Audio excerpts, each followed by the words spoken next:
Hi guys, it's Andy from Man City Fan TV, and welcome to this latest pre-match preview with an opposition fan channel. And obviously, with Leicester coming up, we've invited Leicester Fan TV and Lee Chappy or Chappers or Jamie Vardy or whatever you want to call him onto the channel. And as usual, what we've done is we've sent each of the 5 questions. So these are my answers to Lee's questions that he sent to me. So the first question then, since Man City winning the Premier League title for the first time around 2012, managers have not really lasted longer than 3 seasons.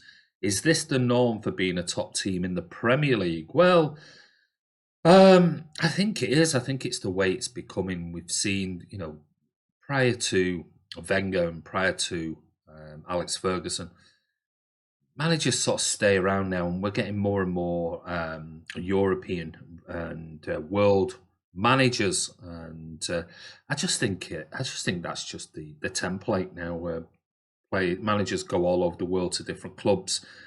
So far, we're in our 4th season with Pep Guardiola. He's still got another year to go, and that'll be the longest he's ever stayed at any club. 4 years at Barcelona, 3 years at Bayern.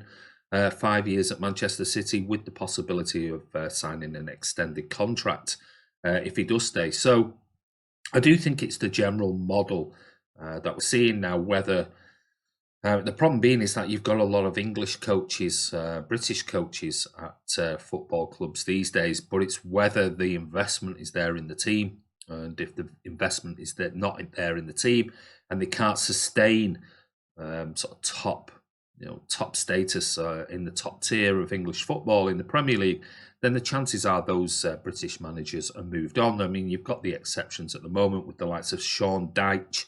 You've seen your manager Brendan Rodgers stay for a number of years up in Scotland, and now he's at Leicester. So, do I think it is the norm? I think it is. I think it's the way it's going. We're going very much like European. If you look in Spain, Spain is very similar. Italy is very similar. I just think that's the model, what clubs are going down this day and age, which is a shame. It is a shame. But can I see Pep staying? Well, I think he'll certainly see out his contract. But whether he stays beyond the 5 years, we'll have to wait and see. Hi guys, thank you for having me on the channel. I'm Lee Chapman from Leicester Fan TV. You can follow me at Lee_Chappy on Twitter and Insta, and you can follow us at Leicester Fan TV on Insta and Twitter. We're also on Facebook as well, and you can subscribe to our YouTube channel. Right, I've got some questions thrown at from you guys, so I thought I'd give you my take. So Brendan Rodgers, he's a love him or disliking character. What has he brought to LCFC? When Brendan Rodgers came in, we was under Club Puel at the time, and to be honest with you, there was just no character. There was no personality, and to be honest with you, it looked to me like the players had lost interest, not in just the manager, but in each other. There was just no end product to Claude Puel's style either. Jamie Vardy wasn't scoring goals. The attack was dead on its feet. Side to side stuff. So Brendan Rodgers has brought in an attacking philosophy, and he's got the players huddled together and working together and talking together and getting them involved as well. They just, after games, they huddle, and it's just great to see, and that reflects on the fans as well. Because under Claude Puel, sometimes I could have fell asleep. It's almost like I had to take the alarm clock with me and press snooze a couple of times, because honestly, it was that dire at times under Claude Puel. I'm not knocking Claude Puel for what he did. He did bring some youthful characters into our team. Hamza Chowdhury, James Maddison, some of these absolute ballers that are renowned for being quality, but overall it just lacked intensity and it just had to go. So that's basically what Brendan's done. He's came in and changed it up a bit. It's definitely a better attacking forward Leicester City right now. Okay, on to Lee's second question to me, which was following on from the previous question.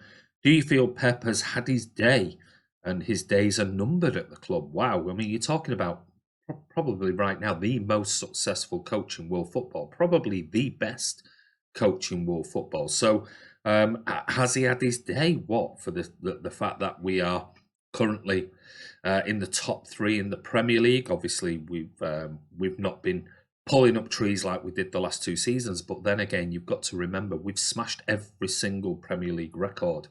We've 198 points over 2 seasons. I mean, it's so difficult to win back-to-back Premier League titles. We've seen it in the Premier League era. Only Manchester United have done that. It is so difficult, and it's very draining, not only just on the manager, but the players as well. And I think we're seeing that along with the injuries. So Pep has had his day, has absolutely no chance as he had his day. I mean, he's still the best coach in world football, in my opinion. Will he stay beyond his current deal, which runs out in 18 months' time? I'm not too sure. I mean, we'll wait and see. I'm very hopeful, though, that he will see out his contract that ends at the end of the 2021 season. But he's certainly not at his day. He's still by far the best coach in world football. Number 2, he's just signed a new 5-year contract. Can you honestly see him seeing that out? If not, would he be a good fit for City? You're obviously Man City after Pep. The thing is, lads, is you guys, when you first won the league, the Premier League, was it 2009? You've not really held on to a manager for quite some time. I think 3 seasons, full 3 seasons is the max that you guys do, and then you move on. I don't understand, because you've probably got one of the best managers right now in the world under Pep. He's renowned to be one of the best in the world. I don't know, maybe there's something that's not quite working this season for you guys, but what he did last season was tremendous. But talking about Brendan going, look, Brendan Rodgers hasn't got no loyalty. Look at it that way. He left Celtic on... That's his boyhood club, by the way. He left Celtic on almost a guarantee of winning trophies, European football. The list goes on. So I've got no... Put it this way. Leicester fans know that he's not loyal. I'm not worried about him going, but I can't see him going just yet. I think if he was to go, we're talking 12 months time, 18 months time at least yet.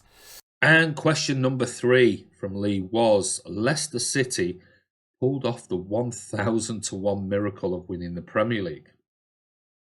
At the time, did you feel we more than earned it, or was it more the other teams were just not performing? I would say a little bit of both. I would say more so that you actually earned it, because you were playing at the time a really new style of counter-attacking football. And it took a lot of teams, including ourselves, time to figure that out. And I think it was just one of those seasons where everything aligned. You had players playing at the top of their game, the likes of Maguire. You had N'Golo Kante. You had Riyad Mahrez, who was player of the season that season.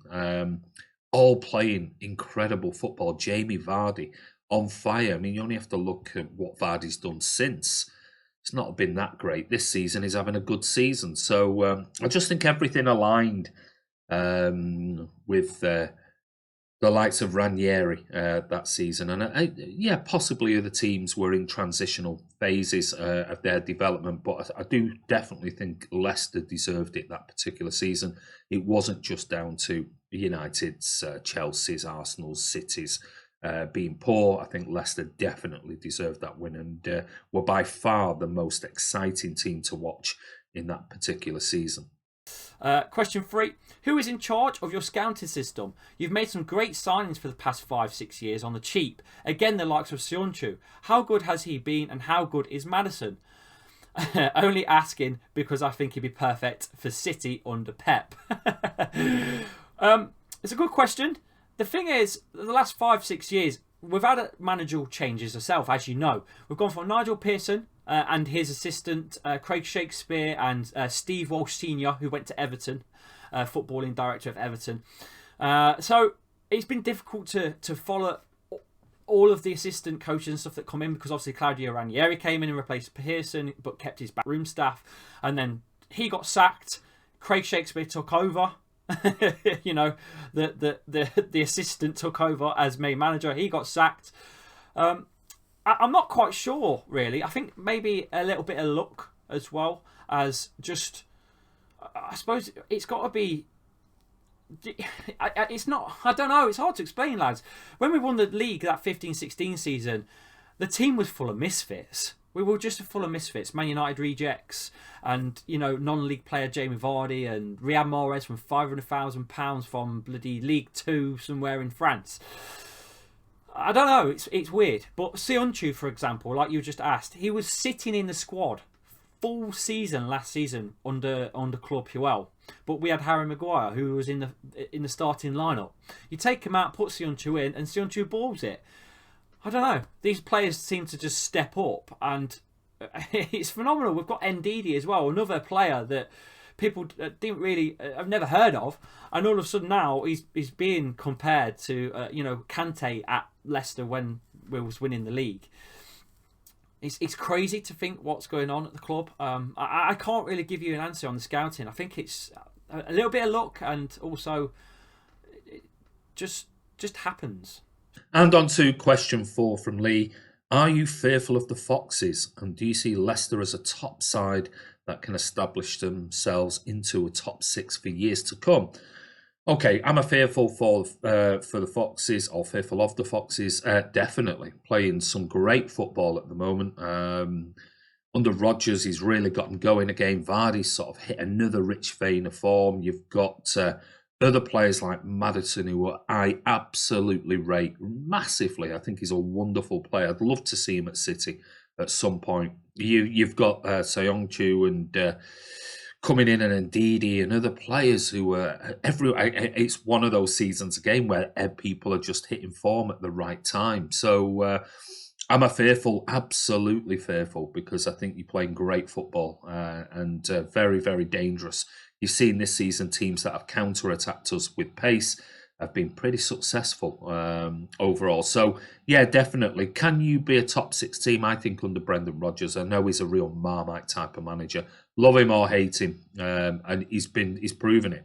He's been very close in the Premier League when he was at Liverpool. Been to Celtic, absolutely dominated Celtic, the Scottish League for years.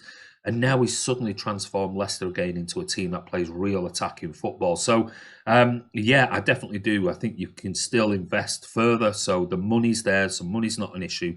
The only problem being is, can you hold on to those players? Because regardless of whether you've got money and want to keep them, as we've seen with the likes of Leroy Sané coming up very soon, if players really want to go, they'll go. And there's nothing you can do about it. So that'll be the only problem. But can you be a top 6 team in years to come, as long as you keep recruiting like you have been doing? Definitely, without a shadow of a doubt. Standout players this season for you, and where can you realistically finish? Oh, I think the stats don't lie. Look at us. We're still unbeaten. I know we drew against Norwich, who, by the way, beat you.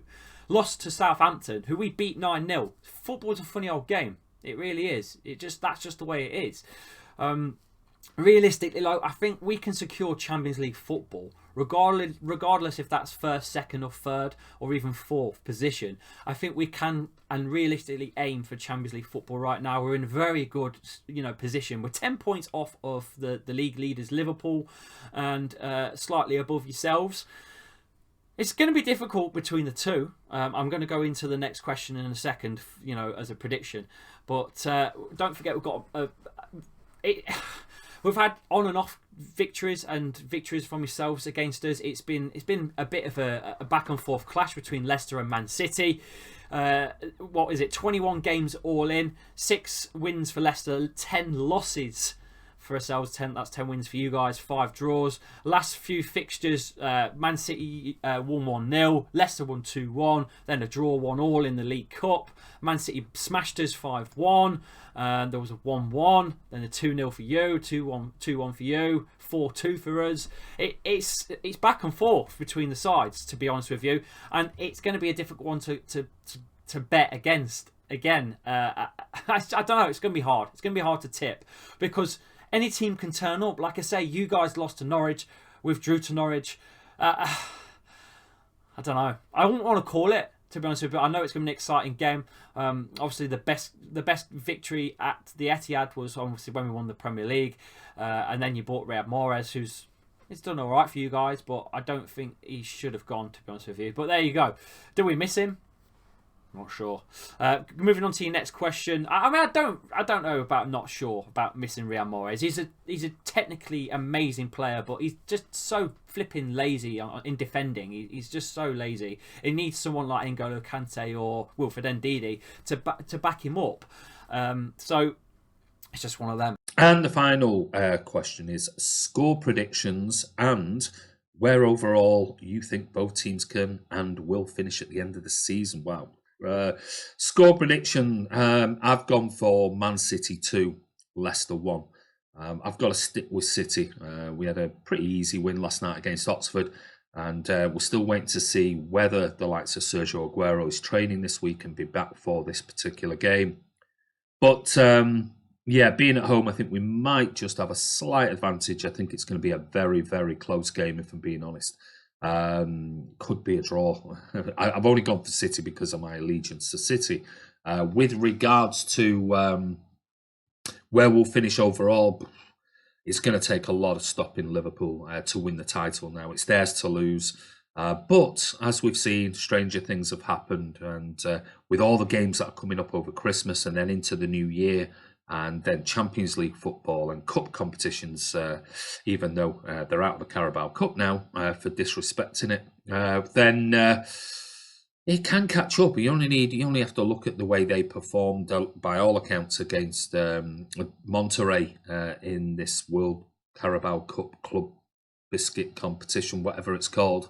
Yeah, with Van Dijk out, people were saying they didn't look anywhere near defensively sound as they normally do. So it only takes one or two injuries and everything can suddenly start unravelling very quickly, as we've seen at City with the likes of Laporte being out, with the likes of Leroy Sané being out all season. And we've had other injuries with David Silva and Kevin De Bruyne and losing Vincent Kompany and all of these things. So there's still a long way to go. Do I think anybody can catch Liverpool? I'd be very, very, very shocked if anybody does and they do lose it from this position. However, we'll wait and see. Let's see when it comes to middle of February where things stand. As for our finishing position, I think we'll easily make top four, whether that's second or third, I'm not too sure. I think we'll go all out for the Champions League and domestic cup competitions this particular season. As for Leicester, I think you're guaranteed a top four without a shadow of a doubt. Whereabouts, I'm not too sure. You could finish above us in second or third, I don't know. But I think you are definitely, if you carry on performing the way you're performing, you'll definitely be in Champions League football next season. Who are you fearful of at City? And your score prediction, that's kind of easy. Kevin De Bruyne. Geez, he's just, some of them goals he's banged in, man. Oh, he's just a player. If he's 100%, he can pass a ball on a 50p piece to anyone. I mean, he made Iheanacho, Kelechi Iheanacho, we bought off you. He made him look amazing. And since he's been at Leicester, he's been, to be quite honest with you, poor. He's been piss poor, not been great. He has had a better couple of games now under Brendan Rodgers, but overall, since we signed him, he's not been the player that I thought we was going to, get. And I think that's because of players like Kevin De Bruyne giving him assists, like that, without even thinking about it. What a player he is! Kevin De Bruyne is my man that I fear the most. My score prediction. Ooh, it's going to be tight. If Leicester play, they have been playing, particularly against some of the Aston Villa game, we absolutely bossed that. I'm going to go with. It's so difficult, this one. I'm going to go for a draw, I think, or a narrow win, a 1-0 Leicester win, or a 1-1 draw. I'm going to go for a Leicester win, 1-0. Thank you for letting me on your channel. Hope you check our channel out, Leicester Fan TV, and you can follow me on socials as well. I'm always doing Leicester content, and I do watch-alongs, I do post-match and previews and stuff as well. So I'll see you soon, guys. Thank you for letting me on, and good luck. Yeah, good luck.